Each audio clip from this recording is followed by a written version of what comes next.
ஒரு பிரச்சனைன்னு வந்துட்ட பிறகு நம்ம என்ன நினைப்போம் தெரியுமா, எல்லா பிரச்சனையும் நம்ம சுற்றி தான் நடக்குது நம்ம நினச்சிப்போம் இல்லை. உதாரணத்துக்கு ரொம்ப சிம்பிளாக சொல்லப்போனால், எங்கள் வீட்டில் 2 பேர் இருக்காங்க, ஆண்ட் ஜோனா. அவங்கள பற்றி ஒரு சின்ன ஸ்டோரி சொல்லி நமக்கு இது புரிஞ்சுக்கலாம், ஈஸியாக புரிஞ்சுக்கலாம். ஜோனா வந்து எப்படின்னா ரொம்ப ஸ்ட்ரெயிட் ஃபார்வர்ட். பிடிக்கலன்னு சொல்லுவான், பிடிச்சிருக்குன்னு சொல்லுவான். ஸ்ட்ரெயிட் ஃபார்வர்டாக பிளண்ட்டாக மூஞ்சில் அடிப்பான். ஆணும் இருக்குல்ல, அது வந்து ரொம்ப ஒரு அது உமன்ஸ்கே இருக்கிற ஒரு நேச்சர்னு நான் நினைக்கிறேன்.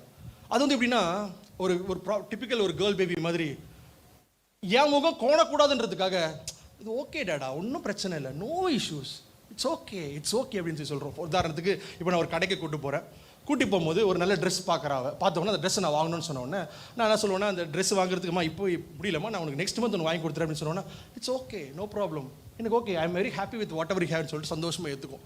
நானும் நல்லா பரவாயில்ல, என் பொண்ணு எவ்வளோ நல்ல பொண்ணாக இருக்கா, நான் சொல்கிறதெல்லாம் கேட்குறாள், ரொம்ப சந்தோஷப்பட்டு நான் அப்படியே விட்டுருவேன். ஆனால் அதான் கிடையாது.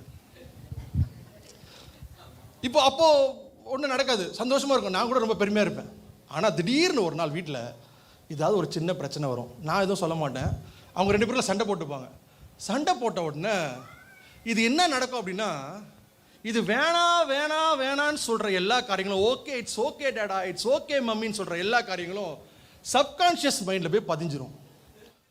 வீட்டில் ஒரு பிரச்சனை வந்த உடனே, வீட்டில் இந்த சென்ஸ் ஏதாவது ஒரு சின்ன சண்டை, ஜோனாக்கு அதுக்கும் சண்டை வரும்போது, அப்போ வரும் பாருங்க memory power. On this day, on this time, on this shop, நான் ஒரு அழகான ட்ரெஸ் கேட்டேன், நீங்க என்ன பண்ணீங்கன்னா அந்த ட்ரெஸ்ஸை வாங்கியே தரல அப்படின்னு சொல்லி சொல்லும்.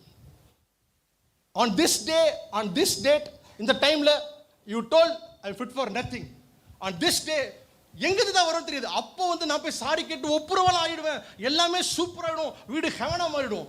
ஆனால் ஒரு பிரச்சனைன்னு ஒன்று வந்த பிறகு எங்கிருந்து தான் ஞாபகம் வரும் தெரியாது, படிப்புக்கு முதல்ல ஞாபகம் வருமா எனக்கு தெரியாது, எல்லாமே ஞாபகம் வந்துட்டே இருக்கும், கம்ப்ளீட்டாக புட்டு வைக்கும் அப்படியே. அப்போ தான் இப்போ ஆண்டவர் எவ்வளோ மெமரி பவர் என் பிள்ளை கொடுத்துருக்காரு. நீங்கள் சிரிக்கிறதெல்லாம் பார்த்தா எல்லாரும் அப்படிதான்.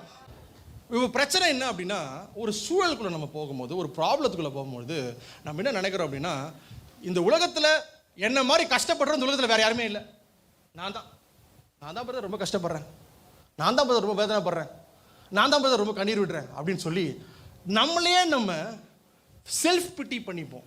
செல்ஃப் பிட்டின்னு தெரியுமா, நீ பார்த்தியா இவ்வளோ கஷ்டப்படுற, அவங்களாம் பாரு, அவன் பக்கத்தில் உட்காந்துருக்கோம், ஸ்டேஜ் 4 கேன்சராக இருக்கும், சந்தோஷமாக சிரிக்கிறாங்க, அவங்கள பாரு, ஸ்டேட்டஸ்லாம் செல்ஃபி எடுத்து அழகழகாக சிரிச்சுட்டே போகிறாங்க, உன் குடும்பத்தை பாரு, உன் வாழ்க்கையை பாரு அப்படின்னு சொல்லிட்டு நாமே செல்ஃப் பிட்டி பண்ணி நம்மளுக்கு தான் எல்லா பிரச்சனையும் அப்படின்னு சொல்லி நம்ம நினச்சிப்போம்.